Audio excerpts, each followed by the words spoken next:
गर्ग जी, जो council of architecture के भूतपूर्व वाइस प्रेसिडेंट एवं एक्टिव प्रेसिडेंट रहे हैं, श्री पुनीत सेठी जी, एवं वास्तुविद और होने वाले वास्तुविद। चूँकि मेरे हिस्से में लगता है कि ज़्यादा होने वाले वास्तुविद है, क्योंकि और सारे जो वास्तविक थे यहाँ से निकल गए हैं, क्योंकि टाइम ऐसा है इसके चलते।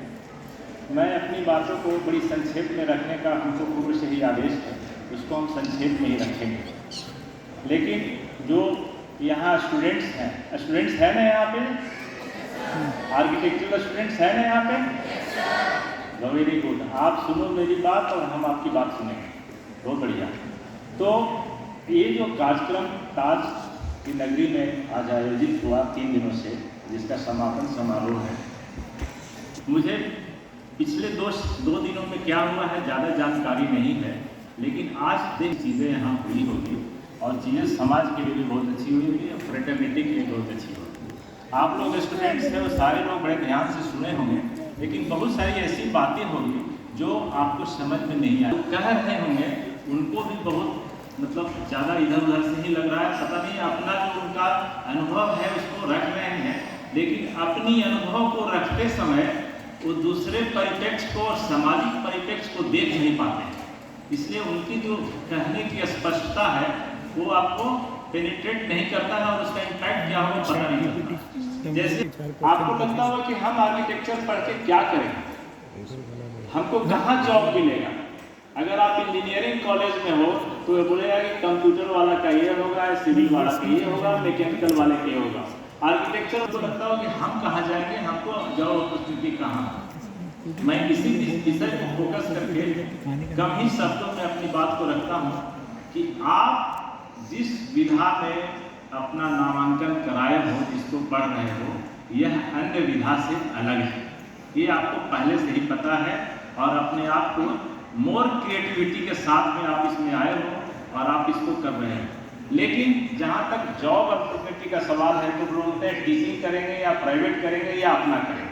सही बात है, सब चीज़ें ओपन है, इसमें कोई दिक्कत नहीं है, लेकिन हम एक दूसरे से तुलना नहीं कर सकते हैं। हमारा जैसे आप पूरे इंडिया में भी आप बहुत सारे आर्किटेक्ट्स के बारे में जानते होंगे जिनका प्रैक्टिस इतना है जिसका कोई दूसरा इंजीनियरिंग ब्रांच का या और दूसरे ब्रांचेस का लोगों का नहीं है, वो आइडियल केस है आपके लिए। लेकिन ये कहना है कि एक क्लास में अगर 50 स्टूडेंट है तो 50 ही सब कुछ अच्छा नहीं कर सकता है, और इसका ये भी मतलब नहीं है कि आप जितना और सारा है उसका जीवन या आपका बहुत अच्छा से नहीं चलता है, सब कुछ अच्छा से चल सकता है। लेकिन साथ साथ में हमको जॉब अपॉर्चुनिटी की बात वहाँ तक आती है तो हम आप पढ़ ही रहे होंगे कि जैसे जितना हुआ 74वां संविधान संशोधन हुआ, तो जितने सारे सरकार के स्कीम्स हैं, जितनी योजनाएं हैं, जैसे आप पढ़ेंगे या पढ़े होंगे कि जो अर्बन प्लानिंग है और जो आप जो घर जिसको बनाने का जो अपार्टमेंट या जो कमर्शियल बिल्डिंग करते हैं वो लैंड सब्जेक्ट है। लैंड सब्जेक्ट मतलब स्टेट गवर्नमेंट है, उसमें रूल्स एंड रेगुलेशन बना सकती है और गवर्नमेंट ऑफ इंडिया क्या सकती है, केवल एडवाइजरी इशू कर सकती है। मतलब संविधान में इसका उल्लेख है कि आपको स्टेट सब्जेक्ट है। 3 लिस्ट होता है, एक कंकरेंट, एक होता है सेंट्रल का, एक होता है स्टेट का। इसलिए हमारा जो सब्जेक्ट है जिसको आप पढ़ रहे हो ये मोस्टली आपको स्टेट से रिलेटेड है, यानी स्टेट गवर्नमेंट जो है से आपको ये जॉब अपॉर्चुनिटी और सारी चीज़ों को, जैसे सेंट्रल यूनिवर्सिटी वगैरह छोड़ देते हैं, सेंट्रल गवर्नमेंट का जो ऑर्गेनाइजेशन को छोड़ देते हैं, तो मैक्सिमम आपको स्टेट गवर्नमेंट। लेकिन अभी हो क्या रहा है कि स्टेट सब्जेक्ट होते हुए भी अर्बन प्लानिंग का जो क्षेत्र है, जो आपको आर्किटेक्चर का क्षेत्र है, उसमें ज़्यादा पैसे आपको सेंट्रल गवर्नमेंट अपने स्कीम के द्वारा दे रहा है। उसका उद्देश्य क्या है, क्यों दे रहा है? उसका उद्देश्य ये है कि अगर इस सेक्टर को हमको प्रमोट करना है जहाँ पे हमारा जीडीपी का आपको 65% में मोर देन आपको आता है जीडीपी का हिस्सेदारी है, तो उसके लिए हमको केवल स्टेट के भरोसे नहीं छोड़ेंगे, उसको करेंगे। उसमें मैं आपको एक अपना एक्सपीरियंस शेयर करता हूँ कि मैं एक स्कीम देखता था, उसका नाम था Jawaharlal Nehru urban rural mission. उसमें रिफॉर्म एजेंडा सबसे लास्ट में रखा था 23 में। मैं उस समय 2008 में इसी तरह का एक मंच था, बहुत सब्दुत मंच था, जिससे मैं शेयर किया कि सर ये स्कीम्स जो है अगर निकाय में जाएंगे, अर्बन लोकल बॉडीज में जाएंगे, डेवलपमेंट अथॉरिटी में जाएंगे, तो वहाँ काम करने वाले टेक्निकल पर्सन्स नहीं हैं। आर्किटेक्ट्स नहीं है, वहाँ पे टाउन प्लानर्स नहीं है। अगर टाउन प्लानर्स करते हैं तो उसमें आर्किटेक्ट भी आ जाता है, क्योंकि उसका बेसिक डिग्री में टाउन प्लानिंग करने के बाद में आर्किटेक्ट जो है आर्किटेक्चर करने के बाद में टाउन प्लानिंग करते हैं, मतलब दोनों उसमें आ रहा है। तो आप उसको कैसे करेंगे? तो लोग कहा कि हो जाएगा, देखेंगे, बाद में करेंगे। लेकिन अभी जब 2 स्कीम्स आया है, अमृत 1, अमृत 2, उसके भी रिफॉर्म्स में आपको कहीं पे टेक्निकल पर्सन्स को डायरेक्ट रिक्रूटमेंट या कैडर बनाने की बात नहीं आई। अभी एक जल्दी में मैं गया था, आपको अर्बन प्लानिंग का कॉन्क्लेव हुआ था आपको दिल्ली में, उसमें आया सेंट्रल गवर्नमेंट का रहा है कि आपको रिफॉर्म एजेंडा के नाम पर आपको पैसे दे रहे हैं, इसमें आप टाउन प्लानर्स का कैडर बनाइए। तो मैं आपको थोड़ा यही कहना चाहता हूँ कि चीज़ें अब थोड़ी थोड़ी होने जा रही है, लोगों को उसमें आस रखना चाहिए। और आपके लिए भी जहाँ काउंसिल से सवाल है, तो काउंसिल का जो रोल होगा, क्योंकि ये रेगुलेटरी बॉडी है, तो रेगुलेटरी के साथ साथ में जैसे कहते हैं कि शिक्षा कल के लिए क्या होगा। आप समझिए कि अगर आप रामचरितमानस की एक छोटी सी एक लाइन बोलता हूँ कि गुरु गृह गए पढ़न रघुराई, अल्पकाल सब विद्या पाई, मतलब राम और लक्ष्मण के बारे में बोल रहे हैं कि गुरु गृह गए हैं, अल्पकाल सब विद्या पाई। ये आपको रामचरितमानस में इसका उल्लेख है। मतलब जो आप 5 इयर्स कोर्सेज है, या आपको जैसे अभी सुनते हैं कि एग्जिट की बात है, आपको लैटरल एंट्री की बात है, अभी इन सारी चीज़ों पर जो एनईपी के संबंध में चल रहा है, बहुत सारे लोग इसमें स्पष्ट नहीं है। इसको लागू तो करेंगे, इसका इम्पैक्ट क्या होगा। जैसे कोई आ जाएगा, आने के बाद में किस लेवल में आएगा, आर्किटेक्चर कभी भी छोड़ सकता है, उसको एक डिग्री दे देंगे, ठीक है, उसका एक डिग्री का नाम डिप्लोमा होगा या कुछ भी होगा। अब इसके बारे में सोचने की जरूरत है कि एक तो आर्किटेक्चर में आगे पढ़ाई किया, जब उसके मन हुआ आप छोड़ दे रहे 2 या 3 साल के बाद में, हर एक लेवल पर एक नॉमिनिक्लेचर से उसको डिग्री दे देंगे। दूसरे में एंट्री करने जाएगा, वहाँ उसकी एंट्री होगी कि नहीं, या जिस वहाँ वो कैसे काम कर पाएगा, इन सारी चीज़ों पर भी मंथन की जरूरत है। लेकिन जो एनईपी है, नेशनल एजुकेशन पॉलिसी, सारे लोग तो इसको इम्प्लीमेंट कर रहे हैं। सब लोग सोचते हैं कि हम इसमें हम ज़्यादा पहले से करें, लेकिन सबके बारे में एक रोड मैप जो है वो बहुत क्लैरिटी के साथ में इम्प्लीमेंटर के पास में आज के डेट में भी नहीं है। उनको नहीं पता है कि इसको करने के बाद में जो अल्टीमेट गोल है आपका किसी का लाइफ का, प्रोफेशन का, वहाँ पे क्या इम्पैक्ट है, ठीक है। ये सारी बातें हैं। जहाँ तक हम बात करते हैं सस्टेनेबल डेवलपमेंट का, हम बात करते हैं, कभी भी आप कहीं सुनो तो बोले ये सस्टेनेबल डेवलपमेंट करना है, सस्टेनेबल बिल्डिंग है कि नहीं, सस्टेनेबल आर्किटेक्चर है कि नहीं, सस्टेनेबल अर्बन प्लानिंग है कि नहीं, ये सारी बातें करते हैं।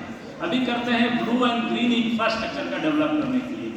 अब इसको आप बोले कि ब्लू एंड ग्रीन इंफ्रास्ट्रक्चर क्या है, हमारा ईओडी का ऑफिसर पूछता है कि क्या है सर, हमने कि आप तो करते हैं, केवल नॉमिनिक्लेचर है जिसको दूसरा डिफाइन किया गया है। आप तालाबों का संरक्षण करते हो, नदी के किनारे ग्रीनरी का संरक्षण करते हो, आप प्लांटेशन कराते हो, सारी चीज़ें करते हो, तब इसका क्या आपको फिर एक रामचरितमानस का थोड़ा सा कह के मैं समाप्त करती हूँ आपको कि आप सब लोग जानते होंगे कि जब श्रीलंका में, बस मैडम आप तुरंत का तुरंत खत्म कर देंगे, आप चिंता मत करो, जब प्रवेश किए तो उन्होंने लंका का वर्णन किया कि लंका है कैसा। तो उन्होंने वर्णन किया तो उसको गोस्वामी तुलसीदास जी के जो आपको ये है उसको हम उठा के आपको 4 लाइन केवल बोल के अपनी वाणी को विराम दूंगा। उसमें उन्होंने कनक कोट विचित्र मणिकृत सुंदराजित यति घना, चौहट्ट हाट सुगट्ट बीथि चारुपुर बहुविधि बना। अब जो लाइन बोल रहे हैं उस पर ध्यान देंगे। बनबाग उपवन वाटिका सरकूपवापी सोहहि, फिर से रिपीट कर रहे हैं, बनवन वाटिका सरकूपवापी सोहहि। आप समझिए कि गोस्वामी तुलसीदास जी आज से कितने बरस पहले हुए हैं, आपको 3-4 मुगल समकालीन थे, उस समय उन्होंने इसका इम्पोर्टेंस है। वन, बाग, उपवन, वाटिका, सर, कूप मतलब कुआं, मतलब कंजर्वेशन का भी काम हो रहा है।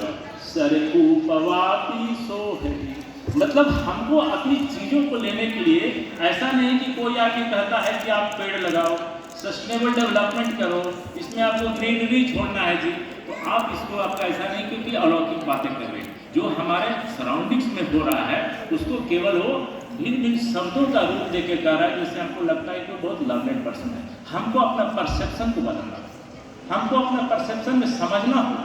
जैसे हम देखिए, जैसे मैडम ने कहा कि हम वाइस प्रेसिडेंट हैं अभी तत्काल में COA का, लेकिन हम एक सरकारी नौकर हैं, सरकार में काम करते हैं। हम आपको कहते हैं कि आपको FSI इतना होना चाहिए, हम कहते हैं FAR इतना होना चाहिए, सेटबैक इतना होना चाहिए, लेकिन अभी कंसेप्ट आ रहा है कि इसकी ज़रूरत ही नहीं। आप वर्टिकल ऑर्गेनाइजेशन में जाइए, ज़मीन को चूँकि बहुत जुडिशियसली यूज करना है आपको, तो आप ज़्यादा सेटबैक छोड़ के नहीं कर सकते। आप बाइंग, आपको FAR देना होगा, खरीद सकता है आपको। कहने का मतलब कि लैंड का इस्तेमाल इस तरह से करना होगा कि सेटबैक के रूप में आप वेस्टेज नहीं कर सकते हैं। और यह रिटेन में भी आपको गवर्नमेंट ऑफ इंडिया के सारे स्टेट को आया है कि आप अपने बिल्डिंग बायलॉ को उस तरह से सुधार कीजिए। तो मैं आपको वीडियो कॉन्फ्रेंसिंग में गवर्नमेंट ऑफ इंडिया के सेक्रेटरी साहब से पूछा कि सर मेरे बायलॉज में या एक्ट में, रूल्स में ऐसा नोटिफाइड है, हम किस आधार पर करें? एक आप गाइडलाइंस बनाइए, एक SOP बनाइए कि गवर्नमेंट ऑफ इंडिया ऐसा चाहती है और क्यों चाहती है, तब एज ए ऑफिसर हम अपने स्टेट गवर्नमेंट को, ऑफिसर को, CO को समझा पाएंगे। कहने का मतलब आप लोग के सामने इस चीज़ का है कि बहुत बड़ी जगदरी है, बहुत बड़े इसमें आयाम है किसी चीज़ को लागू करने के लिए। इसलिए आपको उसमें परेशान होने की ज़रूरत नहीं है। आप जो शिक्षा ग्रहण कर रहे हो, शिक्षा ग्रहण करो। और जो आयोजक लोग हैं, जिसको आयोजित किया 3 दिनों तक इतना बढ़िया कार्यक्रम, इस मंच से मैं उनको धन्यवाद देता हूं। और इसलिए भी विशेष धन्यवाद देता हूं कि मैं थोड़ा हट के उनसे आग्रह किया, जिसको उन्होंने स्वीकार किया हमारे विजय जी के माध्यम से। इसके लिए भी मैं उनको धन्यवाद इस मंच से देना चाहता हूं। और हमें बुलाया, मैं रांची से आया हूँ, और तो उनको बहुत बहुत धन्यवाद। सभी आयोजकों को धन्यवाद। बच्चे दिख रहे हैं, लगता है इनका कुछ परफॉर्मेंस होगा, हम लोग देख नहीं पाएंगे, लेकिन हम इनको भी धन्यवाद देते हैं कि अपने जज्बा के साथ यहाँ उपस्थित हैं। बहुत बहुत धन्यवाद। Thank you.